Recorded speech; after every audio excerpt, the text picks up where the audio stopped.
झाड़ू मंडल के बलराम दास जी महाराज बिल्कुल यमुना के पावन पुलिन पे ही बना हुआ है, इस साइड में रास मंडल के पास ही।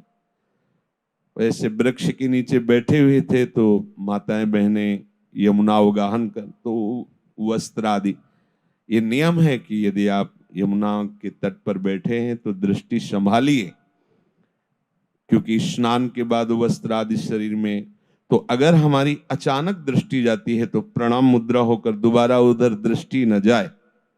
अगर दोबारा दृष्टि गई तो फिर आपका मन मलिन होने लगेगा और वो अपराध माना जाएगा। तो आप तो भगवत प्राप्त महापुरुष झाड़ू मंडल के बलराम दास जी महाराज, दृष्टि गई तो काम जागृत हो गया। अरे वृद्ध मूर्ति, निर्मल हृदय, हलचल पैदा हो गई।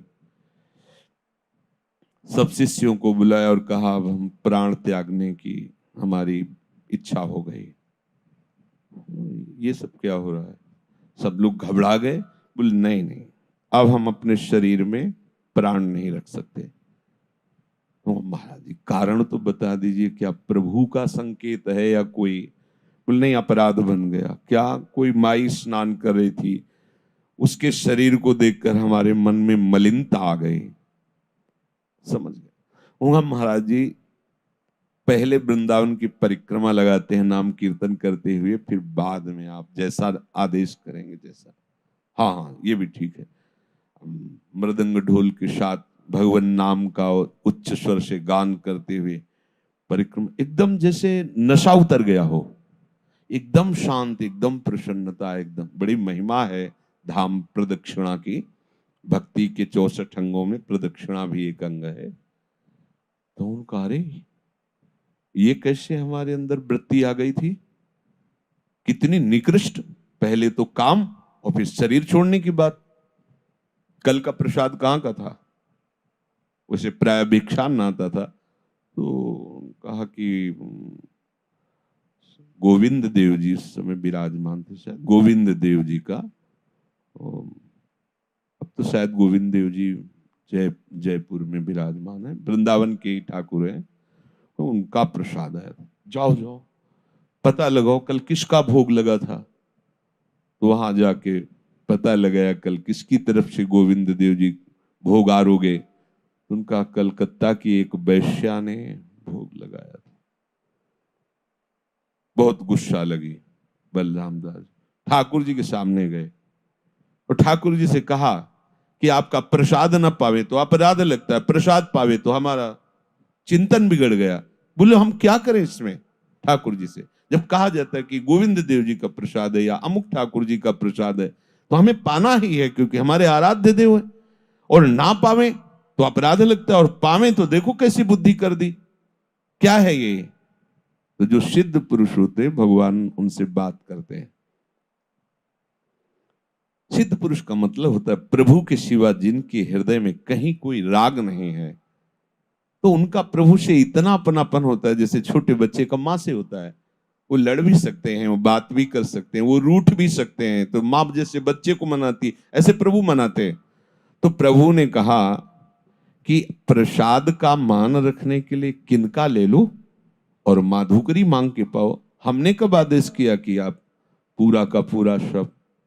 हाँ ये ठीक है। उन्होंने उसमें नियम लगाया अपने परिकर को कि ठाकुर जी का प्रसाद किनका और माधुकरी। ये बात ठाकुर जी के प्रसाद की लघुता के लिए नहीं कह रहे, उनको संपूर्ण चराचर जगत का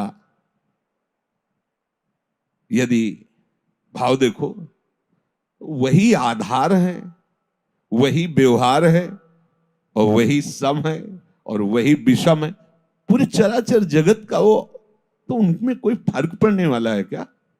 उनमें, लेकिन अपने में पड़ जाएगा, क्योंकि एक सीमित शरीर है और ये तत्वों से, पंच तत्वों से बना हुआ है। इसमें जैसा जाएगा वैसा भाव प्रकाशित होगा। चाहे कोई भजन करके सिद्ध हो गया हो, पर प्रभु के समान व्यवहार नहीं कर सकता। प्रभु के समान हो सकता है, प्रभु और प्रभु के जनों में अभेद है, ये पक्की बात है, पर वो प्रभु के समान ऐश्वर्यवान नहीं हो सकता कि उसके कहने से सूर्य चलेगा, उसके भय से मृत्यु भयभीत होगी। ऐसा नहीं है। वो विराट रूप रख के संपूर्ण, ऐसा नहीं है। वो उसी समुद्र में तरंग लीन हो गई, वो समुद्र में हो गया, पर तरंग समुद्र नहीं प्रकट कर सकती, पर समुद्र करोड़ों तरंग प्रकट कर सकता है। इतना भेद बना ही रहता है। यहां कह रहे हैं कि बिना स्वाद ही खाइए। यदि सत्संग का रंग हृदय में चढ़ाना है तो बिना स्वाद, इस पर हम बहुत बार चर्चा करते हो, आप सुनते हैं, पर असर नहीं होता। कहते आप ही तो बनवाते हैं और जो पवाते हैं वही पाते हैं। तो आपने ही तो संसार रचा है, वो आप ही मना कर रहे हैं, तो जो मना कर रहे हो मत पाइए, वो मत कीजिए। आपका ही तो रचा हुआ है पूरा संसार, आपका ही तो रचा है। अशुद्ध, अभक्ष, दुष्ट, ये सब उन्हीं का तो रचा हुआ है। तो उन्होंने ही तो आदेश किया है, ऐसा करो, ऐसा ना करो। जो कहते हैं ना करो वो ना करो, उसमें थोड़ी कि आपका ही दिया हुआ है, तो फिर और कुछ भी आपका दिया हुआ है। ऐसे ही आपको समझना होगा। कुछ समय तक आप थोड़ा लड़िए इस बात में, फिर आपका स्वभाव बन जाएगा। बहुत आनंद आता है भजन में।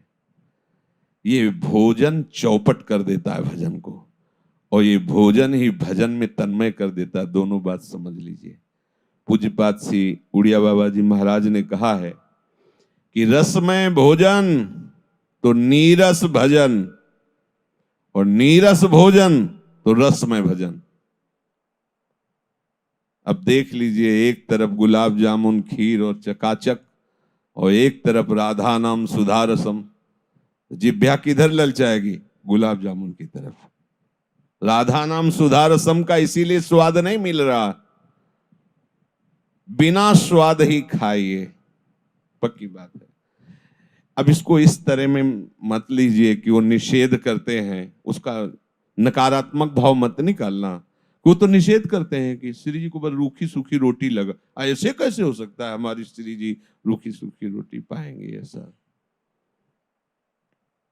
भाव हम कह रहे हैं तुम्हारा है तो रोज 56 भोग लगाओ और थोड़ा किनका ले लो, और आप रूखी सूखी पाओ। पाना ही पड़ेगा यदि भजन करना है। और अगर आपको ये है कि बढ़िया बाल भोग और राजभोग और शयन भोग, तो फिर और भी भोग हैं, इतने से ही काम नहीं चलेगा।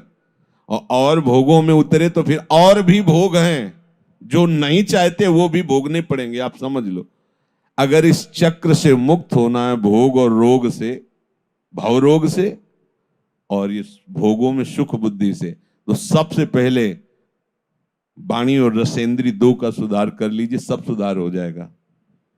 ये जो अच्छा अच्छा पाने की, कुछ अच्छा नहीं है यार, कुछ अच्छा नहीं।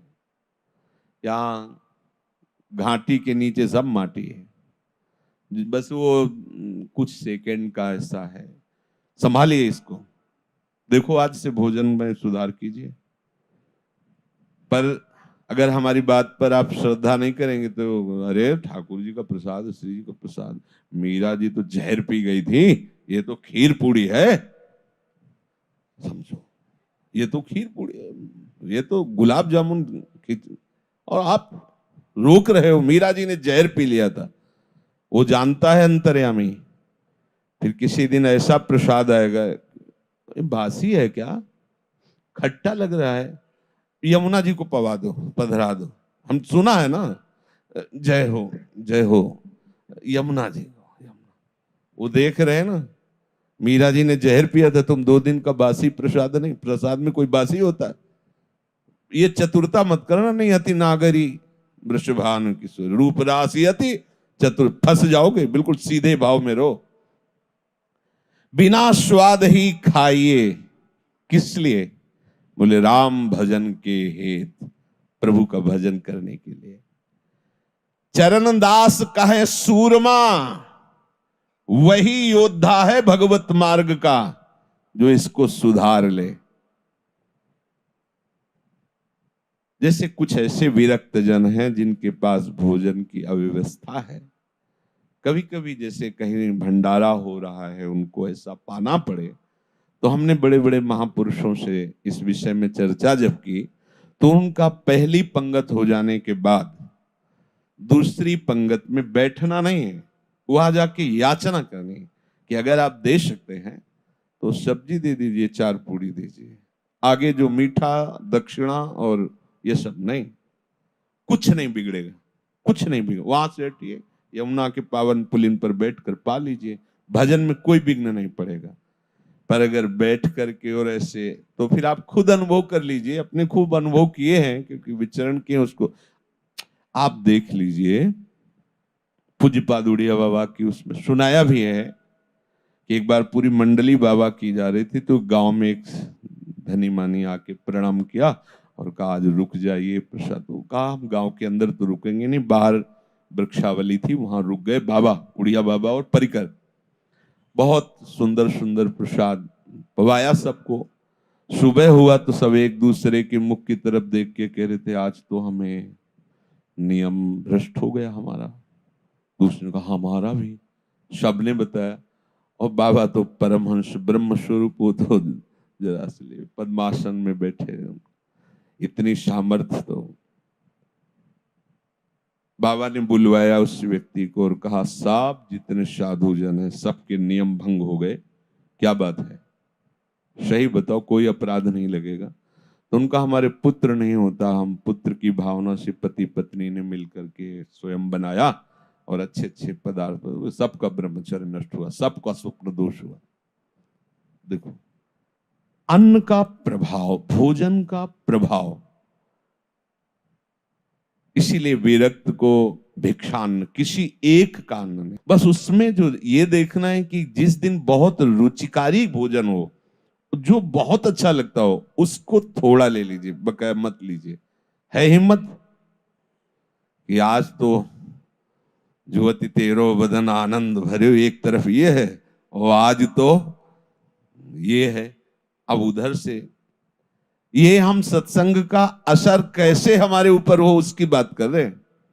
बिना स्वाद ही खाइए राम भजन के हेत, चरण दास कहे सूरमा, ऐसे जीतो खेत। ऐसे ऐसे चलो तब जीत जाओगे, इस माया की रणभूमि में तुम विजय प्राप्त करोगे। उसे सूरमा कहा है। वही बलवान है जो वर्तमान में उपस्थित भोग का त्याग कर सके। पीछे तो सब डींग हाँकते हो, जब सामने उपस्थित होता है, अब शाम से देखेंगे, आज तो छक्के पा लेते, शाम से देखेंगे, वो शाम कभी जीवन में नहीं आएगी। त्यागना है तो अभी, काल करे सो आज कर, आज करे सो अब, अभी अभी सामने वर्तमान में आए हुए भोग का त्याग जो करता है वही त्यागी है। भविष्य में त्याग कर देंगे उसे त्यागी नहीं कहते। वर्तमान में जो सामने उपस्थित, नहीं रूखा सूखा खाई के ठंडा पानी पियो, देख पराई चूपरी मत ललचावे जी।